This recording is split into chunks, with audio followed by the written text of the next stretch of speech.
Jordi Amat korban ketegaan wasit. Timnas Indonesia dapatkan amunisi lawan Filipina. Media Italia puji kontribusi CIZ. Simak informasi selengkapnya hanya di Garuda Space Update.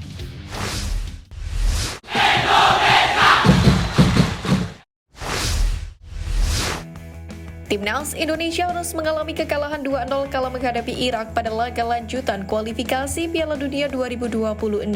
Menurunkan para pemain andalan, skuad Garuda sejatinya mampu menahan imbang Irak pada babak pertama. Pasukan Sintayong bahkan mampu menciptakan beberapa peluang berbahaya. Pada babak, situasi berubah ketika pelatih Irak, Jesus Casas, menurunkan pemain andalan seperti Ali Jazim. Alhasil, skuad Garuda harus kebobolan lewat penalti berkat handsball yang dilakukan oleh Justin Hubner. Petaka menghampiri tim Merah Putih ketika Jordi Amat mendapatkan kartu merah. Hingga akhirnya Irak mampu mencetak gol kedua. Kendati demikian, kekalahan kontra Irak ini bukanlah akhir dari perjuangan. Pasalnya, skuad Garuda masih memiliki laga pamungkas kontra Filipina yang wajib dimenangkan, yakni guna mengamankan tiket lolos ke putaran ketiga kualifikasi Piala Dunia 2026. Kekalahan skuad Garuda kontra Irak menjadi mimpi buruk bagi dua pemain, yakni Jordi Amat dan Hernando Ari. Hal itu tak terlepas dari kartu merah yang diterima oleh Jordi Amat dan membuat skuad Garuda pincang saat mengejar ketertinggalan.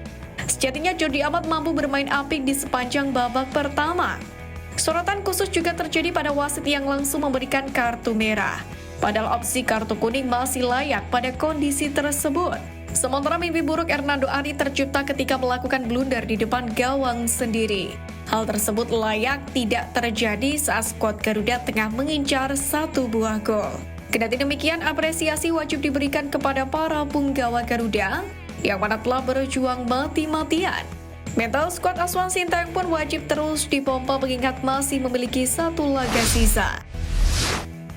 Kondisi rumput GBK menjadi faktor tersendiri di balik tidak performnya para punggawa Garuda. Terbukti pemain sekelas Tom Haye hingga Ragnar Oratmangun kerap melakukan kesalahan akibat aliran bola yang kurang lancar. Hal tersebut tentu wajib menjadi perhatian bagi PSSI untuk menggunakan venue yang lebih baik lagi. Sebab sejatinya Timnas Indonesia mampu bermain apik, yakni dengan skema 1-2 baik di Piala Asia beberapa waktu maupun kala melakoni laga kandang kontra Vietnam. Terlepas dari hal itu, Sintayong dipastikan mendapatkan amunisi baru kala menghadapi Filipina di laga pamungkas. Sosok CIZ dan Calvin Verdong yang belum bisa dimainkan kontra Irak pun bakal menjadi pembeda. Untuk itu, mari terus dukung perjuangan tim Merah Putih hingga menginjakkan kaki bersejarah di putaran ketiga kualifikasi Piala Dunia 2026. Menteri Pemuda dan Olahraga atau Menpora Dito Aryo Tejo mengklaim kehadiran pemain diaspora memberikan dampak positif untuk Timnas Indonesia.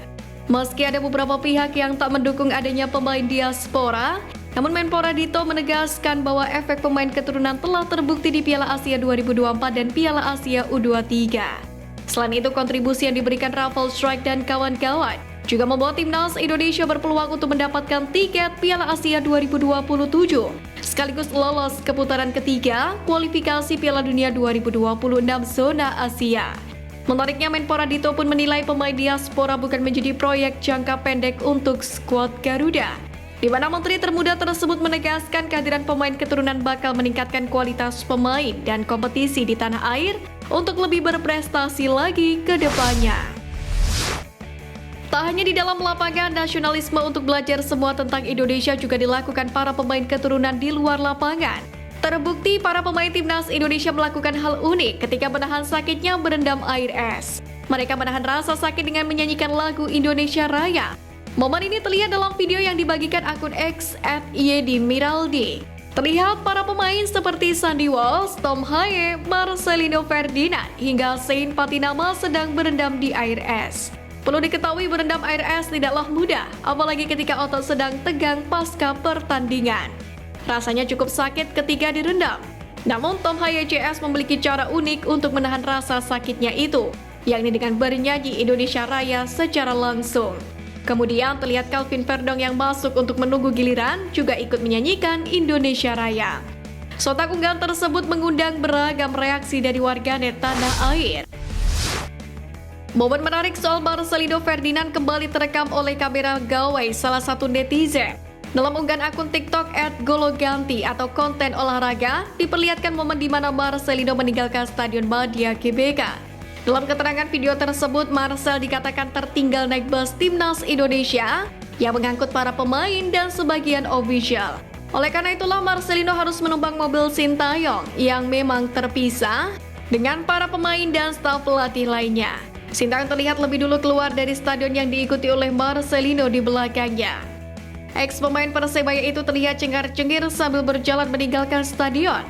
Sambil menunggu ke mobil Sintayong, Marcelino sempat menyapa para penggemar skuad Garuda yang menunggu di pinggiran.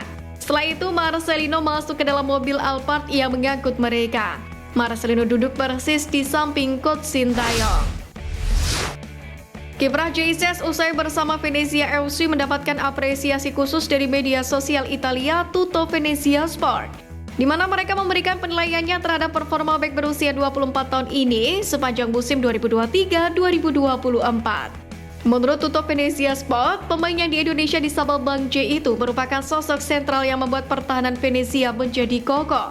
Kontribusinya di area ini sangat penting, bahkan media tersebut memberi angka rating sebesar 7,5 kepada Jesus. Angka tersebut menjadi yang paling tinggi jika dibandingkan dari semua nama pemain Venezia di posisi bek. Apresiasi khusus juga diberikan kepada Jesus yang bisa mengembalikan performa terbaiknya pasca mengalami masalah cedera. Sebab ada beberapa momen di mana J harus absen karena larangan bermain. Sepanjang musim ini, Jesus mengukir 30 pertandingan dengan kontribusi 3 buah gol. Semua aksinya itu tak hanya dicatatkan di ajang Serie B saja, tapi juga Piala Italia. Tim asal Malaysia yang diperkuat oleh Sadil Ramdhani yakni Sabah FC dikabarkan melakukan penunggakan gaji terhadap para pemainnya selama 4 bulan. Menariknya, ada satu selebrasi yang dilakukan oleh sejumlah pemain Sabah termasuk Sadil Ramdhani. Terlihat sekitar 8 pemain berselebrasi dengan menunjukkan simbol 4 jari. Melansir dari salah satu media negeri jiran yakni New Straits Times, simbol itu disebut sebagai sindiran kepada pihak klub. NST pun mendapatkan laporan dari salah satu sumber yang tak disebutkan namanya bahwa Sadil dan kawan-kawan sudah tidak digaji selama 4 bulan. Sumber tersebut mengatakan bahwa pemain-pemain tersebut tengah mengeluh akibat keterlambatan turunnya upah. Hal ini pun langsung ditanggapi oleh manajer tim Sabah FC yakni Joe Wit. Menurut penuturan Joe Wit, kondisi kubu The Rhinos tidak seburuk apa yang beredar di media. Pelatih Timnas Indonesia U16 Nova Arianto memulangkan salah satu pemain abroad dalam seleksi Piala AFF U16 2024 di Yogyakarta yakni Miroslav Fernando Momor. Ia terpaksa tercoret bukan karena faktor teknik tapi karena sakit demam berdarah. Saat ini Miroslav mengembangkan talentanya di Akademi Atletico Madrid. Sepak bola belia kelahiran 8 Agustus 2008 ini tidak hanya bermain sepak bola, tapi juga mengambil pendidikan formal di negeri Matador tersebut. Pemain didikan FU15 FA Bina Sentra milik Firman Utina yang punya kemampuan serba bisa di sektor depan jadi opsi yang menjanjikan buat tim Garuda Muda. Dia tidak hanya bisa bermain sebagai center forward, tapi juga sebagai sayap kiri dan juga kanan karena kaki kirinya juga sangat hidup serta sebagai gelandang serang atau attacking midfielder. Selanjutnya, Miro akan fokus penyembuhan untuk mengembalikan kondisi fisiknya. Sepulang dari Yogyakarta, dia segera kembali ke Spanyol. Dia harus kembali bersekolah dan mengasah talenta di Akademi Sepak Bola Atletico Madrid. Sekian News Flash kali ini Sobat Garuda, mari terus dukung perjuangan Timnas Indonesia. Nantikan News Flash edition dari Garuda Space selanjutnya. Terima kasih dan salam olahraga.